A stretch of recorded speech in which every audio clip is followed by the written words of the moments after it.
The lights in the hallway at St. Mary's Regional Hospital never fully went dark. After midnight, they dimmed slightly, just enough to suggest rest, but they never turned off. The glow remained steady, pale, and personal. It was the kind of light that made time feel suspended, as if the outside world had paused while everything inside these walls was forced to continue. Margaret Lawson noticed that light early in the night. She lay on a narrow hospital bed, gripping the thin sheet with both hands as another contraction tightened through her body. Her breathing was shallow now, careful, measured. She had learned how to manage pain over the years, after the accident, after the surgeries, but this pain was different. It came in waves, closer together each time, demanding attention she could not postpone. There was no one sitting beside her, no hand to hold, no familiar voice offering reassurance. Only the rhythmic beep of a monitor and the occasional sound of footsteps passing her door. Each time those footsteps slowed, Margaret turned her head slightly toward the doorway. And each time, a quiet hope rose in her chest, followed by disappointment. They were never his footsteps. Margaret had arrived at the hospital alone. Earlier that evening, when the contractions had first begun, she tried to remain calm. She had followed every medical instruction throughout her pregnancy. She attended every appointment, took every medication, asked the right questions. Pregnancy had been risky for her. Doctors had warned her clearly, but Margaret had done everything within her power to protect the child she carried. When the pain intensified, she reached for her phone. Her fingers were shaking when she dialed her husband's number. It rang, then went to voicemail. She called again. Voicemail. By the fourth call, Margaret wasn't crying loudly. There was no panic in her voice. She cried the way people cry when they're already embarrassed for needing help. Silently, shoulders trembling, eyes fixed on nothing. Margaret could not drive herself. She hadn't driven since the accident 6 years earlier, the one that damaged her spine and left her dependent on a wheelchair. So she did what she had learned to do since becoming disabled. She called 911. The paramedics arrived quickly. They were professional, calm, practiced. One of them asked, as they helped her onto the stretcher, whether her husband would meet her at the hospital. Yes, Margaret said. She wasn't sure why she said it. Perhaps because it felt easier than admitting she didn't know. At St. Mary's, she was taken to labor and delivery. The intake nurse reviewed her chart and asked for her emergency contact. My husband, Margaret said. Daniel Lawson. The nurse asked for his phone number. Margaret gave it. The nurse dialed. She waited. Then she dialed again. She wrote something down, paused briefly, and continued with her work. Margaret noticed that pause. It felt heavier than it should have. As the hours passed, the contractions grew stronger. Margaret's body, already weakened by years of limited mobility, struggled under the strain. Nurses came and went, adjusting monitors, offering instructions, reminding her to breathe. Everything about the room felt clinical, efficient, professional, but no one stayed. At one point, Margaret asked quietly, Has my husband arrived? The nurse checked the chart. No, she said gently. Not yet. Margaret nodded and turned her face toward the wall. By the time her son was born, her body was exhausted beyond anything she had experienced before. Her hands shook uncontrollably. Her voice cracked when she finally cried out, not just from pain, but from the emotional weight of the moment. This was not how she had imagined it. She had imagined Daniel standing near the bed, nervous but present. She had imagined him cutting the cord. Imagine the two of them looking at their child together, stunned by the realization that something permanent had entered the world because of them. Instead, the room was filled with strangers. When the baby cried, Margaret wept. Not because she was happy, because she was alone. A nurse placed the newborn gently against her chest. He was warm, small, real. Margaret stared at him through tears, memorizing his face as if afraid he might disappear. You did great, the nurse said softly. Margaret swallowed hard. Is my husband coming? She asked. The nurse hesitated. I'll check again, she said. But nothing changed. Daniel Lawson did not come that night. He did not come the next morning. He did not sign the paperwork in person. He did not register the birth. He did not hold his son. Days later, when people asked, Daniel would tell them that Margaret had asked him not to be there, that she wanted privacy, that everything had gone smoothly. Most people believed him. After all, Daniel Lawson was known in Springfield as a reasonable man, polite, respectable, the kind of man people admired quietly, the husband who stayed after his wife became disabled. No one questioned his story. No one, that is, except a nurse who had been doing this job long enough to know that some absences were louder than others. And in a hospital, every absence leaves a record. Before the hospital corridors, before the unanswered phone calls and the quiet paperwork, Margaret Lawson lived a life that most people would have described as ordinary. And in Springfield, Ohio, ordinary was something people trusted. Margaret grew up just outside town, the middle child in a family that believed in showing up on time and doing what needed to be done. Sunday dinners were expected. Thank you notes were handwritten. Commitments mattered. Her parents didn't talk much about values. They lived them. And Margaret absorbed those lessons without realizing how deeply they would shape her choices later. After college, she became an elementary school teacher. Third grade, an age where children still believed adults knew what they were doing. Margaret liked the structure of it, the predictable rhythms of lesson plans, the quiet order of a classroom at the start of the day. She liked being someone parents trusted with what mattered most to them. Her life was steady, unremarkable in the best sense of the word. She met Daniel Lawson at a community fundraiser, one of those modest events where folding chairs lined the gymnasium and people donated baked goods more out of habit than enthusiasm. Daniel was polite, soft-spoken. He worked in insurance, a job that sounded reassuringly stable. He asked questions and listened to the answers. That mattered to Margaret. Their relationship unfolded slowly. There were no dramatic gestures, no whirlwind romance. Just coffee dates, walks through town, conversations that felt easy. Daniel seemed dependable, the kind of man who would come home at night and pay the bills on time. When they married, the ceremony was small. Friends from church, family from both sides, a modest reception at the community hall. Margaret wore her mother's necklace. Daniel smiled for every photograph. They bought a small house with a front porch and a yard that always needed attention. Margaret planted flowers. Daniel fixed the fence. Their life moved forward in predictable, comforting patterns. Then came the accident. It happened on an ordinary weekday afternoon. Margaret was driving home from school when another car ran a red light. The impact was sudden and violent. Metal twisting, glass shattering, the world collapsing into noise and pain. She survived, but the damage to her spine was severe. Doctors were careful with their words, but the meaning was unmistakable. Margaret would not walk again. The weeks that followed blurred together. Surgeries, physical therapy, long nights listening to machines hum. Margaret learned new limits, new routines, new ways to move through a world that suddenly felt less forgiving. Daniel visited every day at first. He held her hand, spoke to doctors, told her everything would be fine. Friends noticed. Neighbors brought casseroles. Church members prayed. People praised Daniel quietly, admiring the husband who stayed when things became difficult. Margaret believed them. When she came home, the house felt smaller, doorways narrower, stairs impossible. Tasks she had once done without thinking now required planning and assistance. Independence, something she had never questioned, had disappeared.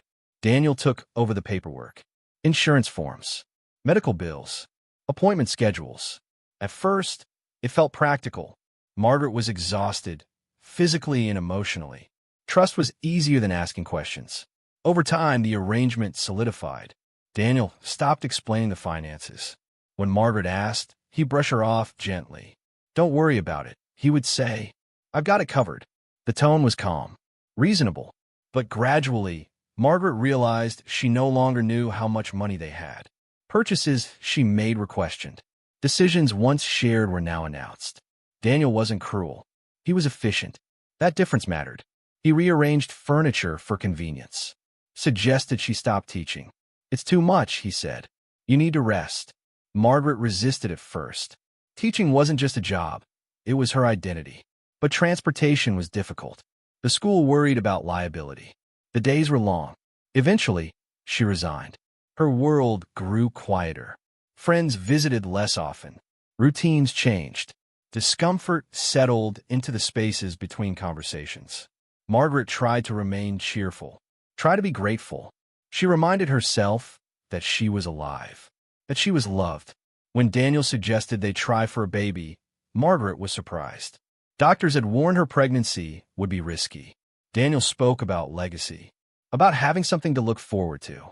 He spoke gently, convincingly. Margaret hesitated, but she agreed.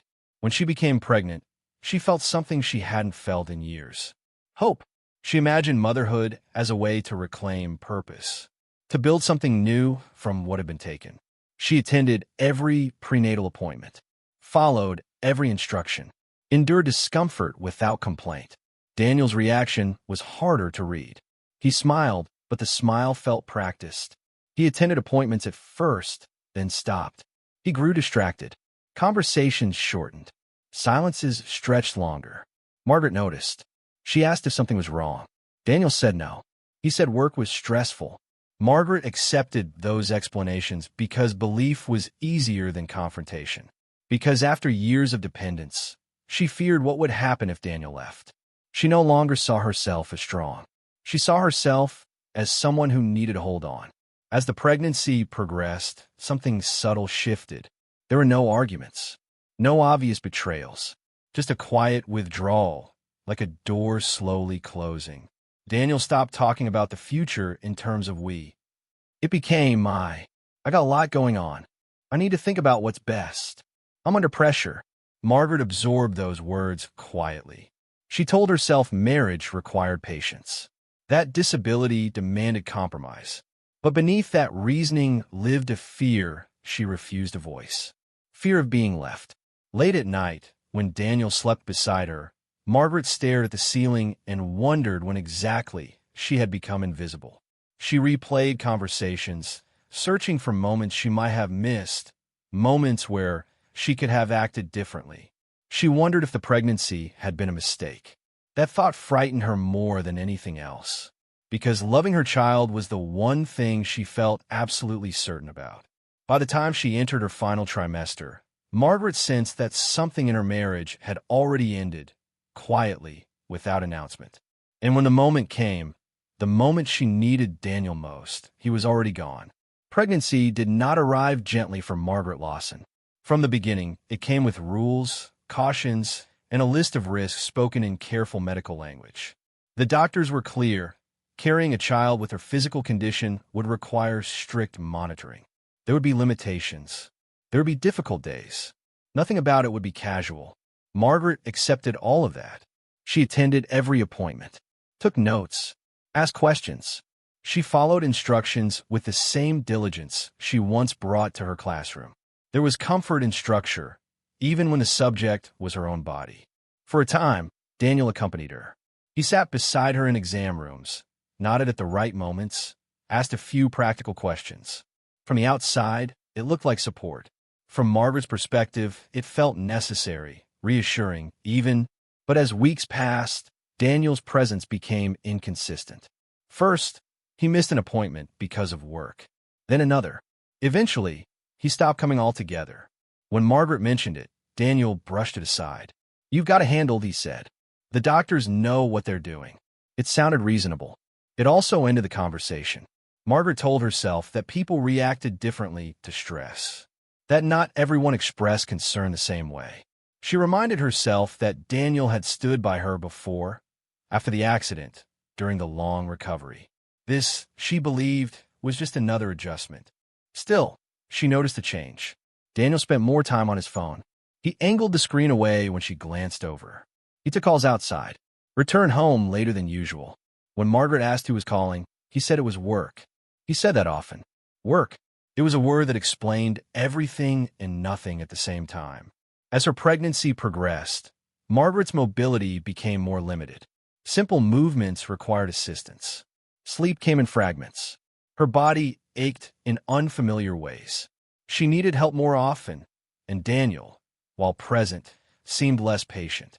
He sighed when she needed assistance at night, checked his watch during longer conversations, listened with only part of his attention. Margaret noticed that too. When she talked about baby names, Daniel changed the subject. When she mentioned setting up a nursery, he said there was time. When she asked about childbirth classes, he dismissed the idea. Doctors handle everything, he said. You'll be fine. But Margaret did not feel fine. She felt increasingly alone in a process that was supposed to be shared. At her prenatal visits, nurses asked whether her husband would be present for the delivery. Margaret smiled and said yes, even though the answer no longer felt certain. She avoided elaboration, avoided drawing attention to doubts she wasn't ready to confront. Once, while waiting alone in the clinic, she overheard another couple laughing nervously about labor pains. The husband held his wife's hand, rubbing small circles into her palm. Margaret looked down at her own empty hands and felt a tightness in her chest she could not name. At home, Daniel began staying late more frequently. He offered explanations without being asked. Deadlines, meetings, increased pressure. Margaret wanted to believe him. Insurance was stable work, but even stable jobs could demand more at certain times. Still, patterns emerged. His phone buzzed often. He stepped outside to answer calls. Conversations felt shorter, transactional. The warmth that once filled ordinary moments had thinned. Margaret asked once, carefully, if something was wrong. Daniel smiled. "You worry too much," he said. It became a phrase he returned to. One evening stood out in Margaret's memory. She had insisted on preparing dinner herself, despite the discomfort. She wanted to feel useful, normal. The kitchen smelled faintly of burnt sauce by the time Daniel came home. He glanced at the stove and said nothing. They ate quietly. Halfway through the meal, Margaret asked a simple question. "Are you still planning to take time off when the baby comes?" Daniel froze. Not dramatically, just long enough for Margaret to notice. "We'll see how things go," he said. She nodded, though the answer unsettled her. She had assumed. That was the mistake. Assumptions had once felt like safety. Now they felt like gaps. As the months passed, Margaret sensed something she struggled to articulate. Not anger, not cruelty, but detachment. Daniel no longer spoke about the future as something shared. It was no longer we. It was I. I have a lot going on. I need to think about what's best. I'm under pressure. Margaret absorbed those words quietly. She told herself that marriage required patience, that illness and disability demanded compromise, that stress could hollow people out temporarily. But beneath that reasoning lived a fear she refused to voice. Fear of becoming a burden. Fear of being left. Late at night, when Daniel slept beside her, Margaret stared at the ceiling and replayed conversations, searching for moments she might have misunderstood. She wondered whether she had asked for too much, whether needing help had made her less desirable, less visible. She wondered if the pregnancy had been a mistake. That thought frightened her more than anything else, because loving her child was the one certainty she had left. As her due date approached, Daniel grew more distant, not emotionally dramatic, just practically absent. He forgot appointment dates, stopped checking medication schedules, assumed she could manage tasks she clearly struggled with. And yet, when others were present, he performed his role flawlessly. "She's strong," he told people, "braver than I am." They admired him. Margaret felt smaller each time they did. She began keeping notes, appointment times, emergency numbers, reminders scribbled on scraps of paper. It wasn't paranoia. It was preparation. Something inside her recognized that she could not rely on assumptions anymore. On the night her contractions began, Margaret hesitated before calling Daniel. She sat in her wheelchair, breathing through the first waves of pain, phone resting in her lap. Daniel's name glowed on the screen. She stared at it longer than she should have. Something inside her already knew, but she pressed call anyway, because hope, even when worn thin, rarely disappears quietly. And because part of her still believed that when it mattered most, Daniel would show up. He didn't. In a small town, stories move quickly, but they do not always move accurately. After Margaret gave birth, Daniel Lawson did not vanish for Springfield. He went to work. He returned phone calls. He attended church on Sundays, sitting alone in the pews with a solemn expression that invited sympathy without explanation. When people asked about Margaret, Daniel answered calmly. "She wanted privacy," he said. "She's been through a lot." I'm just respecting her wishes. It was a careful story, simple, reasonable, and, most importantly, familiar. In communities like Springfield, people understood the language of restraint. A husband who did not overshare. A man who spoke softly about personal matters. Someone who appeared considerate enough not to burden others with details. Daniel knew this. He had learned, over years in insurance, that the right tone mattered as much as the right facts. He understood that credibility was built not by how much one said, but by how little one needed to explain. Margaret, meanwhile, stayed mostly silent. In the days after returning home from the hospital, she focused on what demanded her attention. Feeding schedules, medical instructions, the careful choreography required to care for a newborn from a wheelchair. Each movement had to be planned. Each decision required energy she could not spare on correcting rumors. Friend called at first. Some offered help. Others asked questions politely, circling the edges of the situation without stepping into it. How are things going? Is Daniel taking time off? Do you need anything? Margaret answered briefly. She said they were managing. She said the baby was healthy. She did not volunteer details. Silence felt safer. She had learned that explanations could backfire, that once spoken, they took on lives of their own. And she was painfully aware of how easily her disability could color how people interpreted her words. She feared being seen as bitter, or overwhelmed, or unstable. Daniel, by contrast, filled the vacuum with ease. When neighbors asked why he wasn't around more, he shrugged lightly. Margaret's always been independent, he said. She wants to do things her own way. The statement carried an unspoken compliment and an unspoken absolution. No one challenged it. At church, Daniel bowed his head during prayers. He accepted quiet nods of support. He never spoke poorly of Margaret. He never spoke much at all. That restraint worked in his favor. Margaret heard pieces of Daniel's version later, secondhand. A comment here, a sympathetic glance there. She realized, slowly, that a narrative had formed around her, one she had not written. In that narrative, Daniel was the patient husband giving his wife space. In that narrative, Margaret was the one who had withdrawn. Correcting it would have required energy, witnesses, and a willingness to risk disbelief. Margaret had none of those things to spare. And so the story settled. Behind the scenes, Daniel moved with more purpose. He contacted insurance providers to update records. He redirected correspondence to his email. He confirmed that he remained the primary point of contact on policies that affected both Margaret and the child.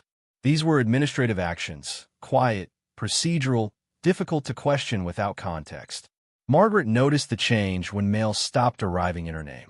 At first, she assumed it was a mistake. Then she noticed that explanation of benefit statements were no longer accessible to her. That phone calls to providers were rerouted.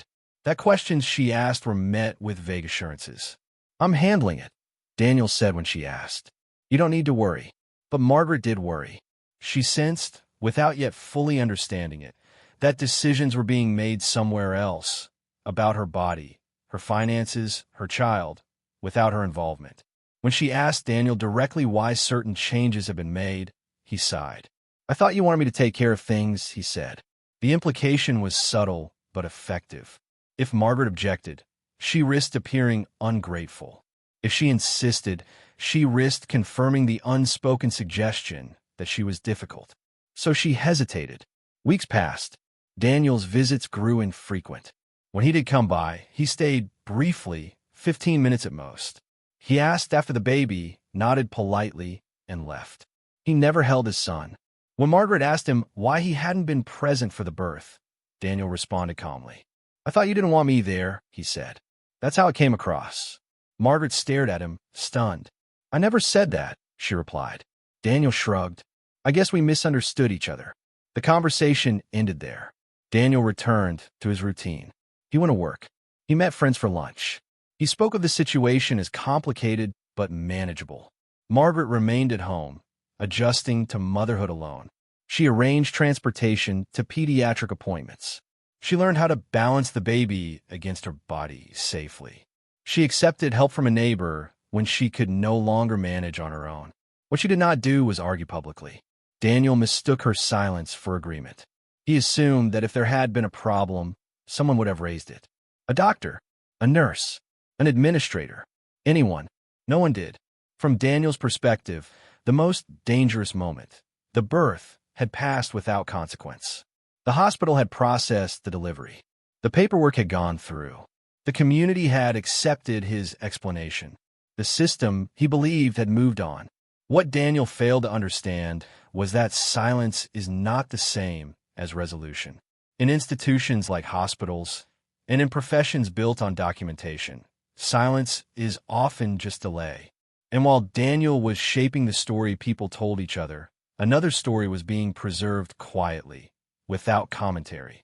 It existed in timestamps, in unanswered calls, in empty signature lines. It existed in the details no one had reason to examine. Yet, for now, Daniel Lawson appeared respectable, responsible, untroubled, and Margaret Lawson, exhausted and cautious, allowed the world to believe what it wanted to believe. Neither of them knew that the truth had not disappeared. It had simply been filed away, waiting. Most births blur together. For nurses who have spent decades in maternity wards, faces fade quickly. Names disappear almost as soon as they are written. What remains are patterns, routine, repetition, the steady rhythm of work that rarely pauses long enough for reflection. Helen Carter had learned that early in her career. She had been a labor and delivery nurse at St. Mary's Regional Hospital for over 30 years. She had seen joy arrive in the middle of the night and tragedy unfold without warning. She had learned how to remain calm in emergencies and quiet in moments that did not belong to her. Margaret Lawson's delivery should have been unremarkable. Medically, it followed a difficult but predictable course. There were no dramatic interventions, no last-minute rescues, just a long night, careful monitoring, and a healthy newborn delivered safely. Yet something about that case refused to settle in Helen's mind. It wasn't the labor itself. It was the absence. Helen remembered the empty chair beside Margaret's bed. She remembered glancing at it repeatedly during the night, almost unconsciously expecting someone to fill it. A husband, a partner, a family member, someone who belonged there. No one ever did. She remembered calling the emergency contact number listed on Margaret's chart, hearing it ring unanswered, calling again, writing a note, moving on because there was always another patient waiting. But the detail lingered. Helen had learned, over years of quiet observation, that not all absences were equal. Some were circumstantial, some were understandable, and some, rarely, felt intentional. Daniel Lawson's absence felt intentional. Weeks later, Helen was assigned to assist with a routine internal audit. The hospital conducted them regularly, reviews of recent cases to ensure documentation complied with policy and regulation. It was administrative work, necessary, unremarkable, until Helen opened Margaret Lawson's file. At first glance, everything appeared in order. Admission notes, labor timeline, discharge summary, infant health records. Helen scanned the pages methodically, checking boxes, confirming signatures. Then she paused. The father's information section caught her attention. Daniel Lawson's name was listed clearly. His phone number was correct. His signature appeared on a form authorizing insurance processing. Helen frowned. She flipped back to the labor notes. Father present, no. She checked the timestamp on the signature. 3:42 a.m. The baby had been born at 2:58 a.m. Helen leaned back slightly in her chair. She remembered that night. She remembered that Daniel Lawson had not been there. Not at 2 in the morning, not at 4, not at any point before discharge. Yet here was his signature. Helen did not assume wrongdoing. 30 years in nursing had taught her that paperwork errors happened. Timestamps could be entered later. Forms could be signed remotely under certain circumstances. Still, something felt wrong. She checked the emergency contact log. Multiple unanswered calls. No return messages. No note indicating follow-up from the father. Then she noticed another detail. The emergency contact phone number had been overwritten. The original digits were faint, visible beneath darker ink. Someone had corrected the number by hand. That was unusual. Helen pulled up the insurance authorization attached to the file. Her eyes moved slowly down the page. primary beneficiary. Daniel Lawson, secondary beneficiary, blank. There was no mention of the child. Helen exhaled quietly. In most cases, paperwork was completed hurriedly but transparently. When a parent was absent, it was documented clearly. When signatures were added later, there was notation explaining how and why. Here, there was none. Helen closed the file and sat still for a moment, replaying the details in her mind. She thought of Margaret's face that night, pale, exhausted, holding her newborn with a mixture of relief and disbelief. She thought of the empty chair. This was not about judgment. Helen was careful about that. Her job was not to assign blame. Her job was to notice. And something about this case did not align with the story the paperwork appeared to tell. Helen reopened the file and made a brief note in the audit log. Inconsistency between documented father absence and signed authorization. Recommend verification. That was all. No accusations. No assumptions. Just a request to verify. The hospital's process moved slowly at first, as it always did. Compliance officers reviewed the note, compared timestamps, requested clarification. An administrator pulled phone logs from the night of the delivery. They confirmed what Helen already knew. There were multiple outgoing calls to Daniel Lawson's number. None were answered. There were no incoming calls from him during the relevant window. Security logs were checked next. No visitor badge issued to Daniel Lawson. No sign-in at reception. No camera footage placing him inside the building. And yet, his signature remained.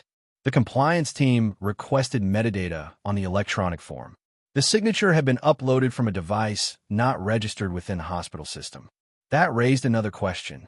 Hospital policy allowed remote signatures only under specific conditions, and only with documentation. Margaret Lawson's file contained no such notation. What had begun as a single discrepancy expanded quietly. Insurance providers were contacted. They confirmed that Daniel Lawson had reached out within 24 hours of the birth, requesting updates to correspondence preferences. All notifications were redirected to his email. Margaret's contact information was removed. The child's name did not appear on the policy. None of this, on its own, proved intent. Together, it suggested control. Helen was not informed of every step that followed. She did not need to be. She trusted the system she had worked within for decades. She returned to her shifts, caring for new mothers, offering quiet reassurance where she could. Weeks later, a compliance officer stopped her in the hallway. "You might have caught something important," the officer said. Helen nodded. She did not feel triumphant. She felt resolved. She had not set out to expose anyone. She had simply done what experience had taught her to do. When a story does not match its paperwork, one of them is lying. And paperwork, unlike people, rarely forgets. Margaret Lawson's case moved from routine audit to internal inquiry. Requests were sent. Records were cross-checked. Dates aligned. And with each comparison, the gap between Daniel Lawson's story and the documented facts grew wider. What Daniel believed had passed quietly had, in fact, been preserved. Filed. Waiting. Investigations rarely begin with confrontation. They begin with documents. At St. Mary's Regional Hospital, the compliance department handled inquiries the same way it handled everything else, methodically, quietly, without assumption. Files were pulled. Dates were logged. Systems were compared line by line. Margaret Lawson's case moved from a single note in an audit log to a growing folder marked review pending. The first step was verification. Phone records from the night of the delivery were retrieved. The hospital's call system showed multiple outbound calls to the listed emergency contact number. All went unanswered. There were no incoming calls from Daniel Lawson during the window surrounding the birth. That alone was not unusual. What followed was, security logs showed no visitor badge issued to Daniel Lawson at any point during Margaret's admission. No parking validation. No sign-in at reception. No camera footage placing him inside the building. Yet his signature appeared on an insurance authorization form time-stamped minutes after the birth. The compliance officer reviewing the case flagged the discrepancy and forwarded it to the hospital's legal liaison. Next came the digital trail. The form bearing Daniel's signature had been uploaded electronically. The system recorded the device ID and IP address. It did not originate from within the hospital network. Hospital policy allowed remote signatures under limited circumstances, only when documented clearly in the patient file. Margaret Lawson's file contained no such documentation. Someone had added the signature without disclosure. The review widened. Insurance records were requested directly from the provider. They confirmed that Daniel Lawson had contacted them less than 24 hours after the birth, requesting updates to beneficiary designations and correspondence preferences. All notifications were redirected to his email. Margaret's contact information was removed. The child's name did not appear on the policy. From an administrative standpoint, the changes were clean, technically permissible, efficient, but context mattered. The compliance team cross-referenced timelines. Daniel did not visit the hospital. Daniel did not respond to calls. Daniel did not attend the birth. Daniel did, however, act swiftly to control documentation afterward. That pattern raised concern.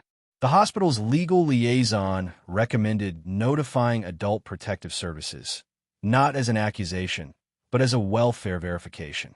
Margaret Lawson had been functionally dependent at the time of delivery due to her disability. Decisions affecting her medical and financial standing appeared to have been made without her direct involvement. An APS caseworker contacted Margaret. She spoke gently, professionally.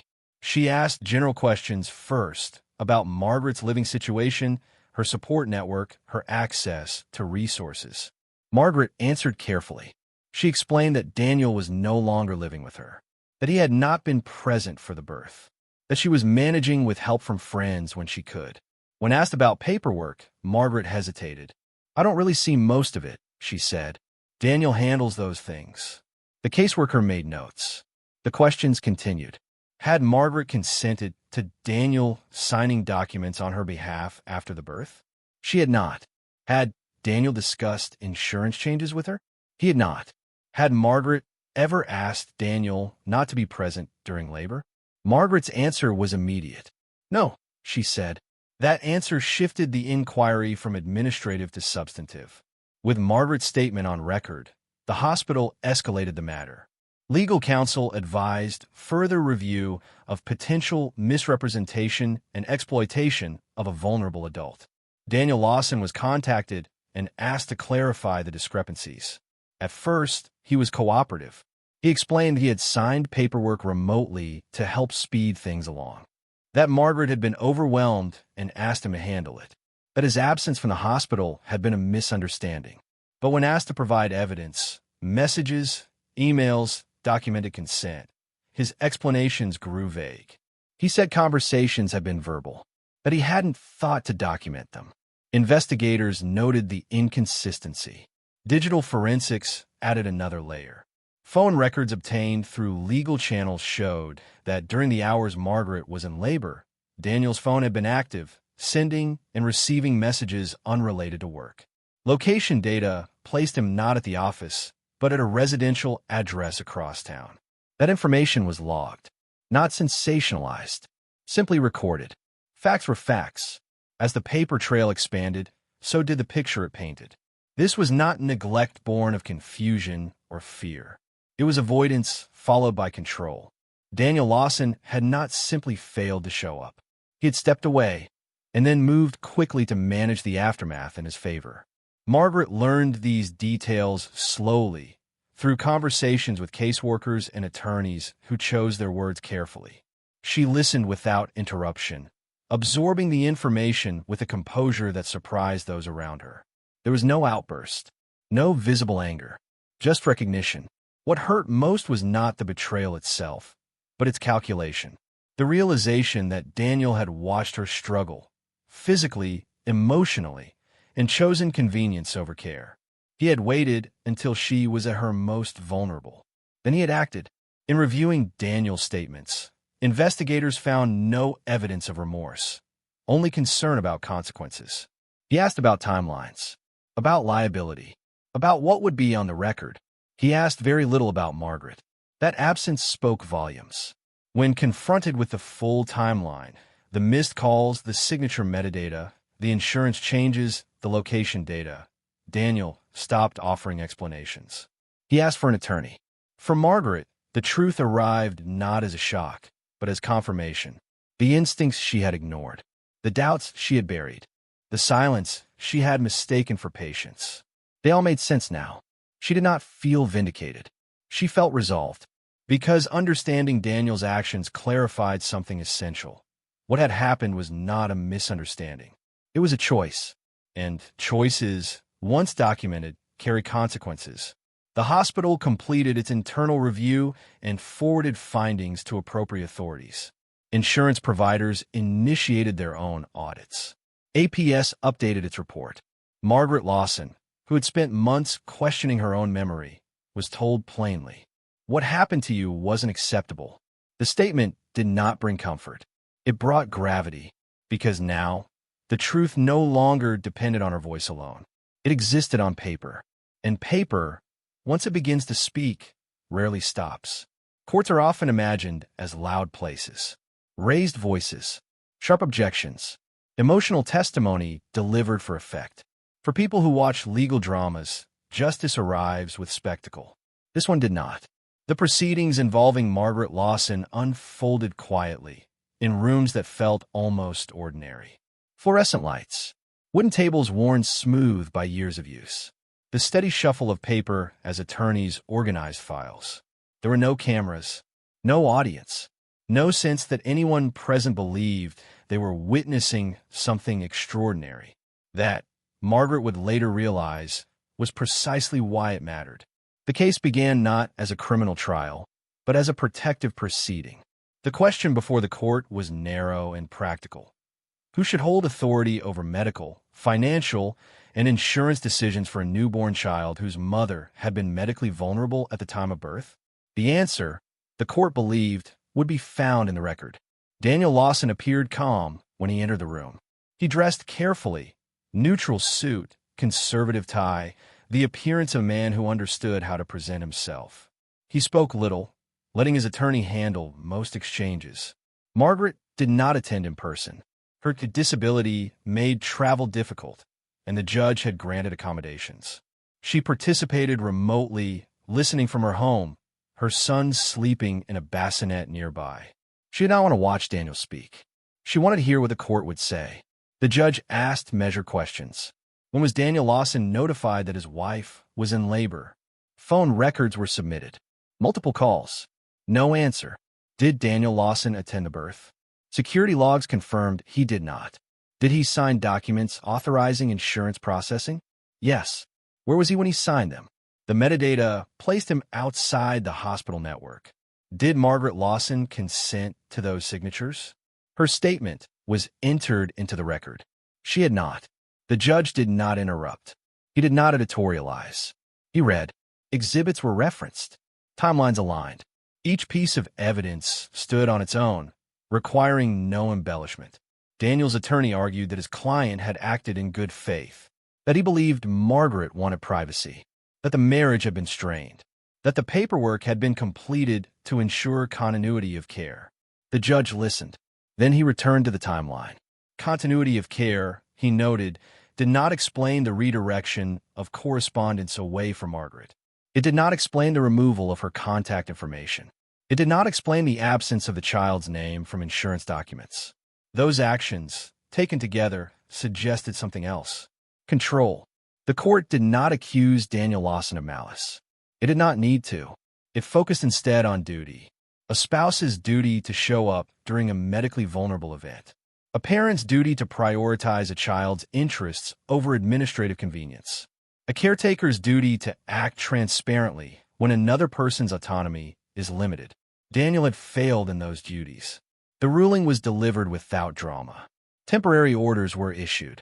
Margaret Lawson was granted sole authority over her child's medical and financial decisions. Daniel Lawson's control over insurance policies and correspondence was revoked.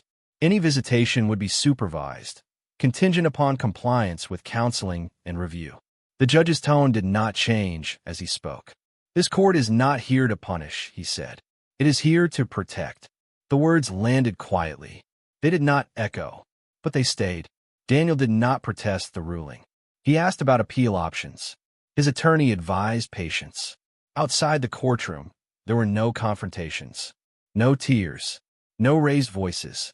Daniel left first, his expression unchanged, as though the outcome were an inconvenience rather than a judgment. Margaret ended the call and sat in silence for a long time. She did not feel triumphant. She felt steady. The legal process continued in parallel channels. Insurance regulators opened reviews. Daniel's employer placed him on administrative leave pending internal assessment. None of it was public. None of it needed to be. Reputations rarely collapse all at once. They erode. For Margaret, the court's decision altered something fundamental. Mail began arriving addressed to her. Phone calls came directly to her number. Forms were explained before they were signed. She was no longer spoken about. She was spoken to. A legal advocate helped her review documents line by line. A caseworker coordinated transportation assistance and in-home support. Margaret accepted help she once would have declined, not out of pride now, but out of clarity. Independence, she was learning, did not mean isolation. It meant agency. Daniel attended one supervised visit. He stood across the room, uncertain, hands at his sides.